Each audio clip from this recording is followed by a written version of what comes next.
अस्सलामु अलैकुम।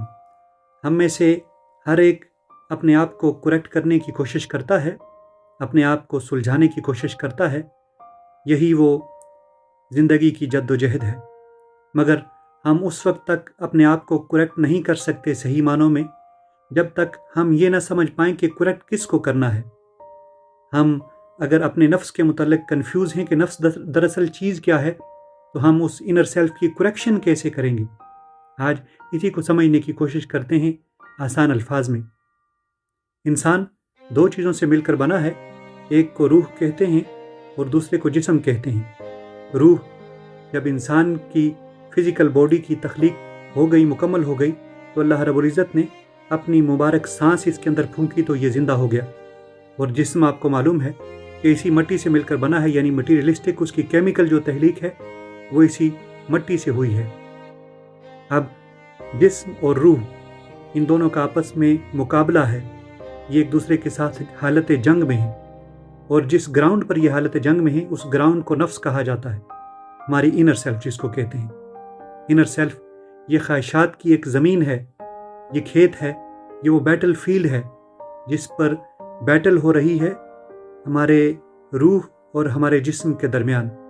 अब जो उस पर काबिज हो जाएगा, बिलफर्ज अगर उस पर हमारे जिस्म का कब्ज़ा हो जाए, हमारे बदन का कब्ज़ा हो जाए, तो ये हमें, क्योंकि ये इसकी तख्लीक ज़मीन से हुई है, तो ये हमें इसी की तरफ मोड़ कर ले आता है, इन्हीं ख्वाहिशों की तरफ हमें राग़िब करता है, दुनियादारी की तरफ, मटीरियलिस्टिक थिंग्स की तरफ, दौलत की तरफ, इसको जमा करने की तरफ, इसको सेव करने की तरफ। यानी हम अपनी ज़िंदगी फिर अगर रूह हार जाए और जिस्म जीत जाए, तो नफ्स पर जिस चीज़ का कंट्रोल होगा, उस फील्ड पर, उस मुल्क पर जिसको नफ्स कहते हैं कंट्रोल होगा, तो फिर हम दुनियादार हो जाएंगे। अगर इसी जंग में हमारी रूह जीत जाए तो वो हमको अच्छाई की तरफ, नेकी की तरफ, इबादत की तरफ, ज़िक्र व अज़कार की तरफ, मखलूक की खिदमत की तरफ, इंसानियत के साथ हुस्न सलूक की तरफ ले जाएगी। ये दो चीज़ें हमेशा यानी आपस में जंग में हैं, वॉर में हैं एक दूसरे के साथ। अब जो इनमें से जीत जाता है वो उस नफ्स पर, उस ग्राउंड पर कब्ज़ा कर लेता है जिस ग्राउंड को नफ्स कहते हैं। नफ्स ख्वाहिशात का मंबा है, वो ख्वाहिशें अच्छी भी हो सकती हैं और बुरी भी हो सकती हैं।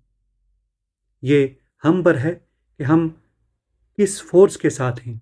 हम अपनी रूह की फोर्स को ताकतवर करते हैं या जिस्म की फोर्स को। अब जो फोर्स उसमें जीत जाएगी उसी का यहाँ राज होगा, उसी की यहाँ हुकूमत होगी और वही यहाँ पर हुकूमत करेगी।